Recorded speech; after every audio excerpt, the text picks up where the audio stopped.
Welcome back, everybody, for another deep dive. This time we're exploring something pretty unique, Alevism. Alevism. You got it.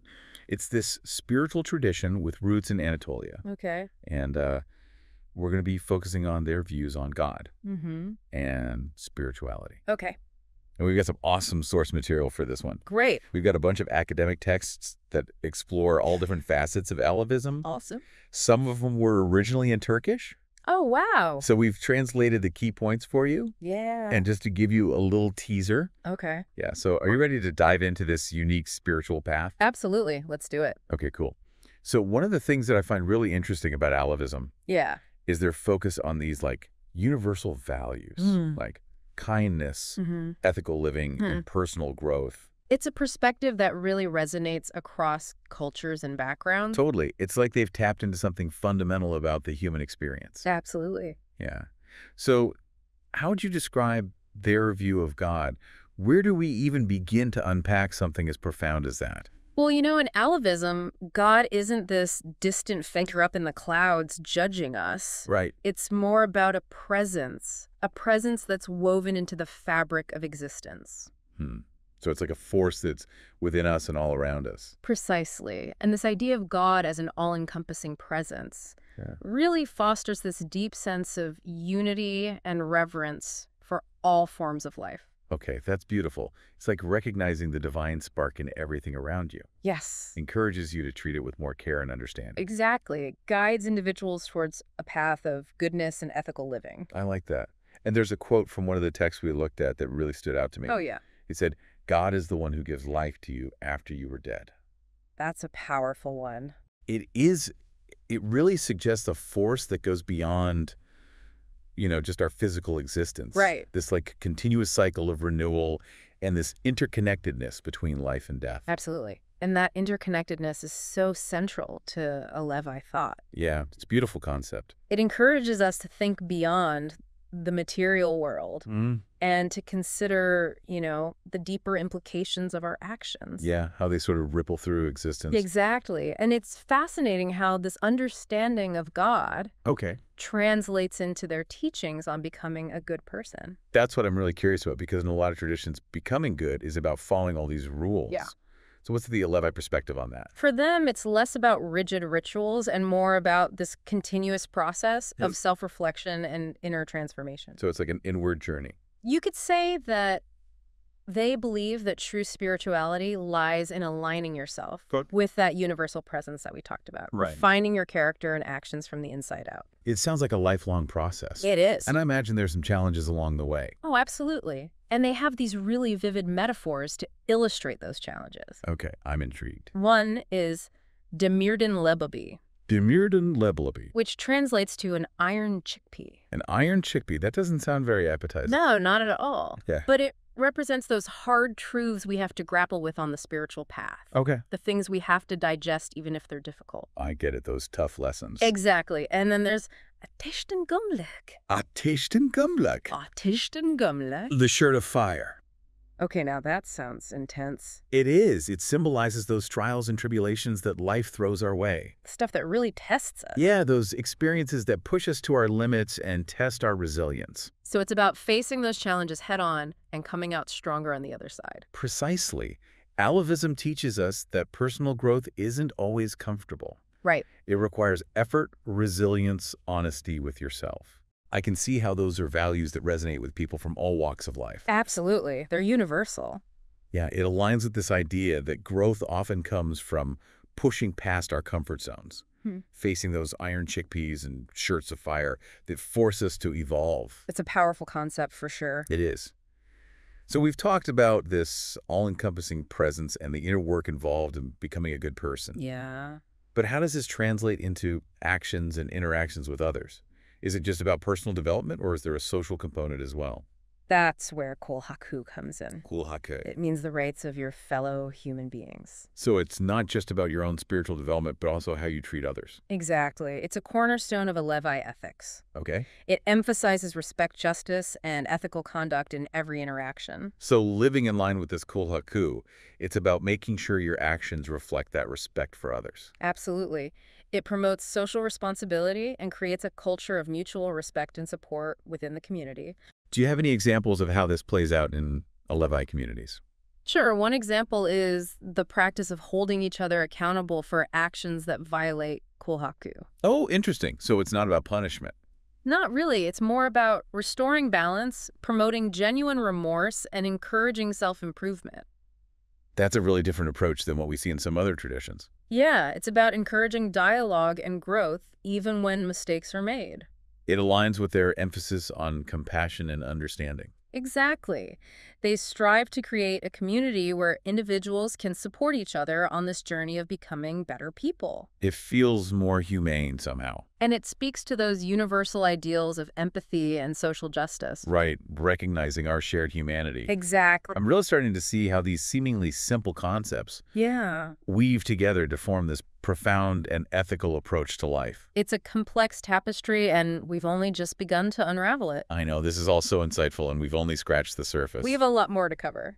But we'll continue our deep dive into Alevism after a short break. Okay, that's good. We'll explore their focus on wisdom, the role of music and poetry, and the historical context of this fascinating tradition. Can't wait. Stay tuned. So before the break, we were talking about kulhaku. Right. And how it promotes ethical living and social responsibility. It is really interesting how those two concepts are so connected in Alevism. Yeah, definitely. And this idea that our actions, have an impact on others. Right. It's something I think we could all benefit from thinking about a little more. Absolutely. But I'm also really interested in their focus on wisdom and knowledge. Yes. It seems like a natural progression from what we've been talking about. Absolutely. Knowledge and wisdom are considered essential for spiritual growth in the Alevi tradition. So it's not just about blind faith. No, it's about understanding, questioning, Okay. and seeking deeper meaning. I like that. Yeah. And one of the ways they cultivate this is through Muhabbet. Muhabbet. Muhabbet, what is that? It's often translated as meaningful conversation Okay. or spiritual discourse. So is it like more than just casual conversation? Yeah, it's more than just chatting about the weather. Right. These Muhabbet gatherings, they're where Alevis come together to exchange wisdom, delve into their teachings, and really explore the deeper aspects of their faith. So it's a space for learning and reflection and connection all in one. Exactly. Imagine a lively exchange of ideas where individuals share their perspectives, challenge assumptions, and ultimately deepen their understanding of themselves and the divine. That's amazing. Yeah. It kind of reminds me of the importance of lifelong learning. Yes. And open dialogue that you see in a lot of different cultures and traditions. It's a beautiful parallel. Muhabbet embodies that very spirit. Intellectual curiosity, a thirst for knowledge, and the understanding that learning is a collective journey. So it helps to keep the tradition alive and evolving. Exactly. These Muhabbets are how the Alevi tradition continues to offer guidance and meaning to its followers. Yeah, it's about keeping that flame of knowledge burning bright. Precisely. Yeah. Now, speaking of keeping things alive and vibrant, we have to talk about the role of music and poetry in Alevi spirituality. Yes. This is what I've been waiting for. Tell me everything. All right. Well, in Alevism, music and poetry, they're not just forms of entertainment. No. They're powerful tools for spiritual expression, connection, and transmitting teachings across generations. It's like they've woven music and poetry into the very fabric of their belief system. You could say that a striking example of this is the bağlama. The bağlama. It's a traditional Turkish instrument. And it's often referred to as the Teli, the stringed Quran. Wow, that's an incredible image. It's like music itself becomes a form of scripture. The bağlama's melodies and rhythms are believed to carry spiritual truths and evoke a sense of the divine. So it's not just about the words themselves, the music that carries those words, that elevates them to something more. Exactly. It's about experiencing the divine through sound. That's so cool. And then there's those Deisler. Yes. The Deisler. Religious songs. They're full of symbolism and metaphor. Yeah, they're like musical stories, right? That's a great way to put it. Right. Deisler are meant to be contemplated, interpreted, and discussed. So not taken literally. Right. They're meant to spark a journey of inner understanding. I love how they use art as this vehicle for exploring these complex spiritual concepts. Me too. It speaks to the power of music and poetry as universal languages. Absolutely. transcending cultural barriers and all that. Right. And for the Alevis, music and poetry are inseparable from their spirituality. This is giving me such a deeper appreciation for the richness and beauty of this tradition. It's definitely a fascinating tradition. But before we wrap up, I think it's important to touch on the historical context a bit. Okay. How did this tradition evolve over time? Well, like any spiritual tradition, Alevism has a rich and complex history. Yeah.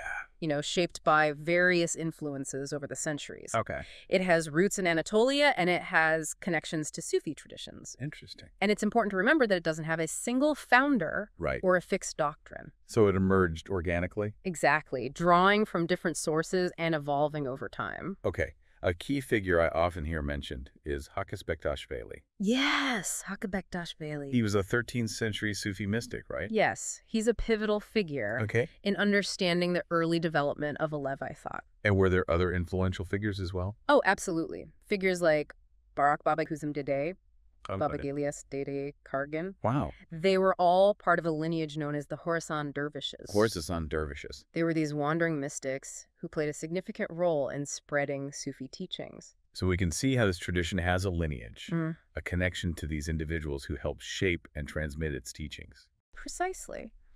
And what's remarkable is that Alevism continues to evolve today. It's a living tradition. Yes, adapting to changing times. Right. While staying true to its core values. It's amazing how a spiritual tradition can stay relevant across centuries like that. It is, and that's what makes exploring these traditions so fascinating. Yeah. They offer us a glimpse into different ways of understanding the world and remind us of the power of these universal values.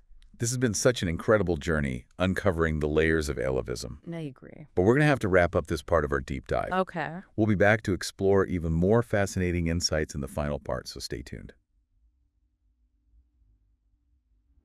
Okay, so we're back for the final part of our deep dive into Alevism. It's been a fascinating journey, hasn't it? It really has. I mean, we've talked about their unique view of God as this all-encompassing presence. Right. And their emphasis on inner transformation and ethical living. It's amazing how they blend these deep spiritual concepts with practical guidelines for living a good life and treating others well. And we can't forget about their approach to spirituality through music and poetry. Yeah. The Balama, the Deyeshler. It's really unique. It is. What strikes me is how so much of what we've discussed resonates with people even outside of the Alevi tradition. I agree. It's like these values of compassion, self-reflection, ethical conduct, a thirst for knowledge, they speak to a universal human experience. Totally.